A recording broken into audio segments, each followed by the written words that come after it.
Welcome back, guys. We want to look on the reasons why dayold chicks die in the early stages of brooding, and it's because of 10 mistakes which very many beginner farmers make when they are brooding their chicks.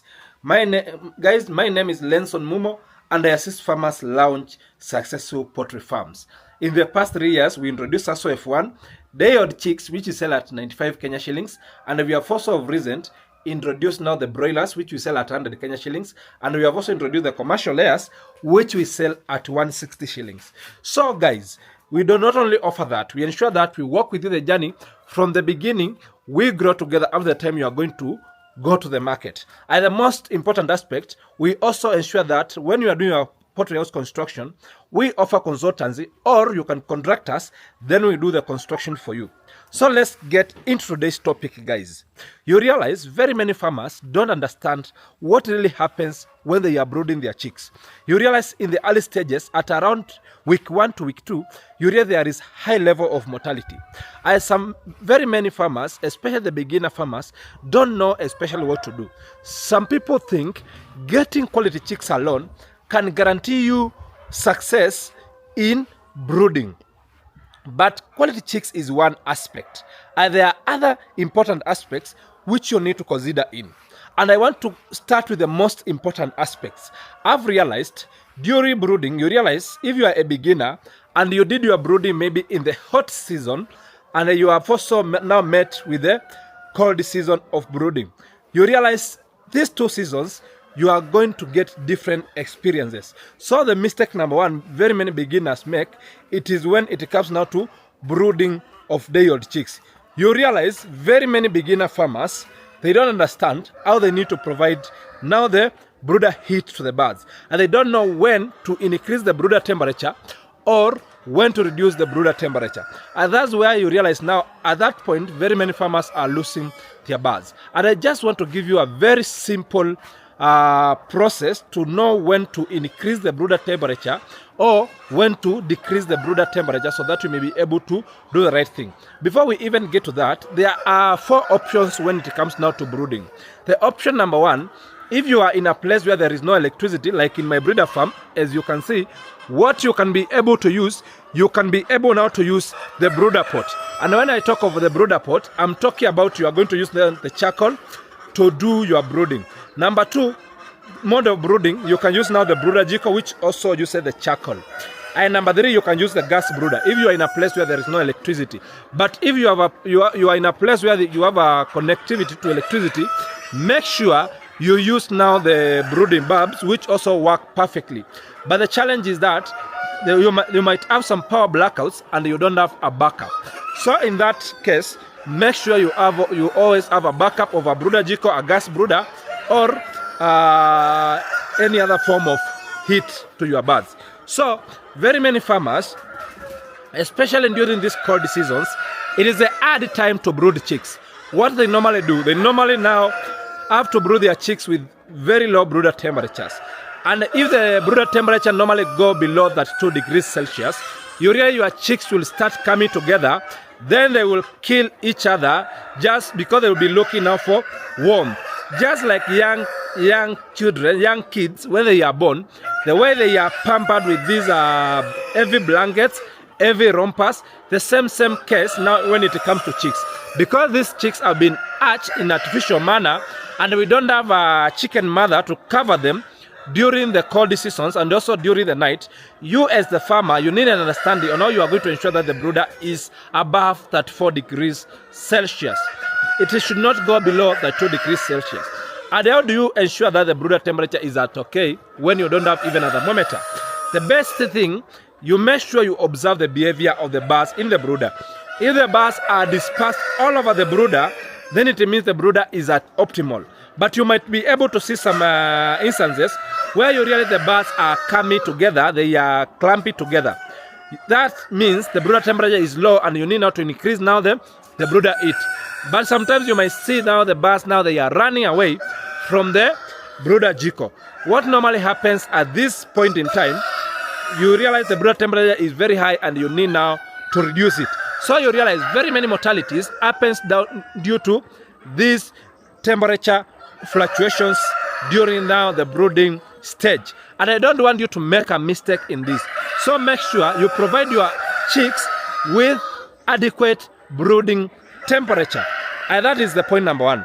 Our point number 2, we are going to look now on the vaccination.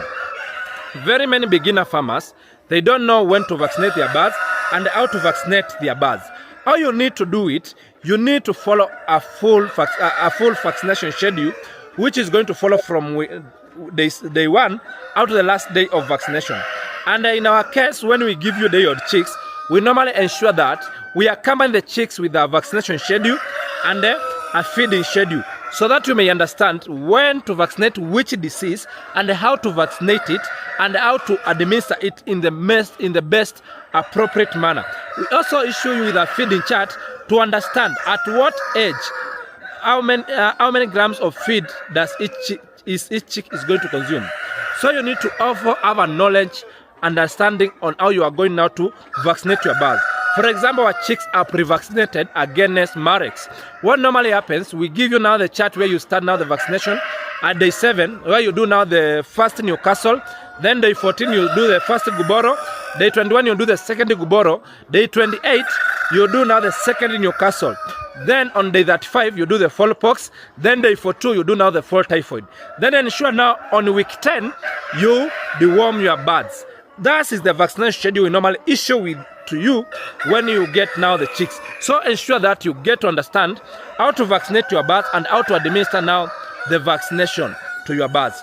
The third mistake very many farmers make, they don't give now their chicken the right feed when they are beginning. You realize if you make a mistake now when you are feeding your day-old chicks, you are going to lose almost all of them. So make sure you get right quality feeds which are balanced to ensure that your birds grow faster and they don't get now diseases during the process of growth. I've seen very many farmers, they take now the leftovers, they give to their chicken, to their young chicks, then the chicks end up dying, all of them. The improved kienyeji chicks are not like the normal kienyeji chicken. So make sure you give them the right feed with all the feed nutrients which are required to ensure that you get it right in the beginning up to the end. So farmers, don't even make a mistake of you giving now your chicks the wrong feeds, which might end up now costing you a big time in your poultry farm. The next aspect, it comes now to the poultry house. You realize this poultry house is well ventilated now on all the sides. But now when it comes now to chicks, you cannot brood your chicks when the house now looks like this. You need now to cover these sides with this tarpaulin you can see we have tied up there, so that you may not have now the chicks now getting the house now getting very cold, which might be a challenge, and you might end up now losing all your chicks on the process you are going to take care of them. The other aspect, it comes now to they don't know the right equipment to use. I normally advise when you want to brood your chicks in the right manner, make sure on the first 7 days you use now the let me hang up this phone. You use now the feeding trays for the first 7 days. Then after the 7 days is when now the chicken have gotten now conversant with the feeds. You normally now introduce now the feeders slowly by slowly, so that they may feed now from the feeders. But if you are going to feed now using the feeders from day 1, you might lose some birds because the birds are not aware how they are going to consume. They may end up consuming now the wood shavings, which might affect them a big time. The other mistake which very many beginner farmers make, they normally forget to cover the wood shavings with an old newspaper, so that the birds might not be able now to access them in the early days. You realize the young chicks cannot be able to differentiate between the feed and anything which now they come across. So in this manner, you as the poultry farmer, you need to understand that you need now to cover the wood shavings so that the birds might not start pecking on the wood shavings, which might end up now killing them.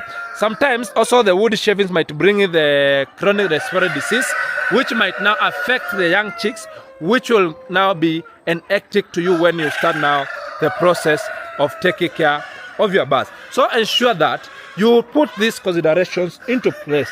Sometimes I have seen some farmers talking of giving your chicks hot water when they come, especially when it is sunny. There is no need of hot water, but when it's very cold, you can warm the water a little bit, then you give it to your bath, and this will be now important now to you as a poultry farmer. So guys, I want to appreciate you for watching this video. Let's meet on the next video where we are going to discuss now on the next aspects when it comes now to poultry farming. Let's keep in touch, guys.